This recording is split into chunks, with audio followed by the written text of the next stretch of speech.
This is the Samsung NU8000 series. It also comes in the NU8500 series, which is basically just the curved screen version of this. This TV has 4 HDMI inputs, 2 USB ports, an Ethernet port, and an optical audio input port. The Samsung TV here has a 4K HDR panel. You may be familiar with 4K, which basically means it's 4 times more clear than 1080, with 8 million pixels on the screen versus 2 million on 1080. HDR, which is high dynamic range, also allows for much more color detail and subtle nuances in lighting and shading. Samsung has also programmed this TV with HDR10 Plus. The HDR10 Plus technology helps this HDR TV produce brightness levels as each scene changes. So it allows the panel to produce brighter screen highlights and darker darks for more depth and much more increased sense of realism. The HDR10 Plus programming also allows the TV to be able to display upcoming HDR10 Plus programming, with many TV and movie studios announcing plans to release HDR10 Plus programming this year. Now, Samsung claims that this TV has a 240 Hz refresh rate, but I believe that it actually has a native 120 Hz processor. What they're doing is they're taking into consideration all of the processing technology and calling it motion rate 240 because it performs basically like a 240 Hz TV. The NU8000 series also has built-in Wi-Fi with lots of preloaded streaming apps such as Netflix, YouTube, Amazon Prime, Hulu, HBO Go. There's also the app marketplace where you can go and choose from and download many more apps. NU8000 series also has Samsung Ultra Slim Array. This refers to the method of backlighting the screen. With this method, they're able to light or not light smaller sections of the screen.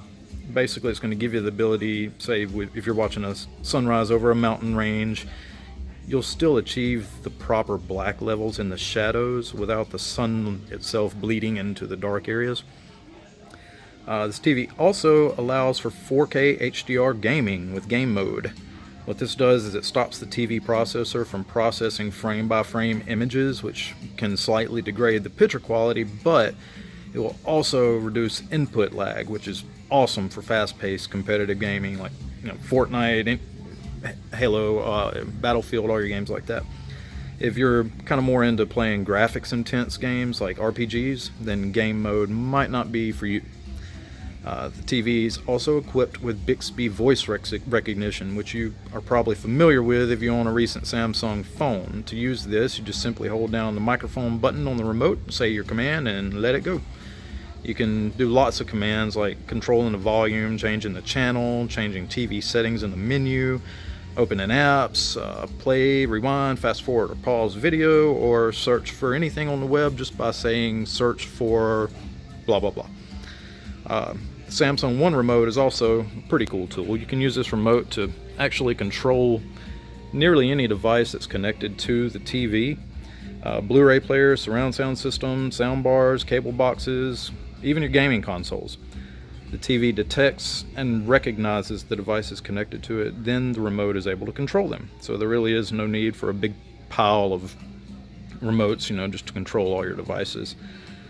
Samsung's SmartThings hub is built into this TV and allows you to control nearly all of your home's connected smart appliances, which is pretty cool. Like your smart doorbells, your cameras, appliances, lights, door locks, speakers, just to name a few.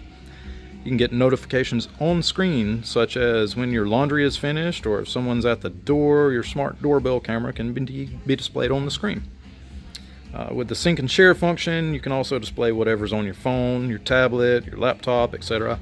This is basically just another name for screen mirroring, but it's still a really useful function, and I'm glad that today's TVs have it.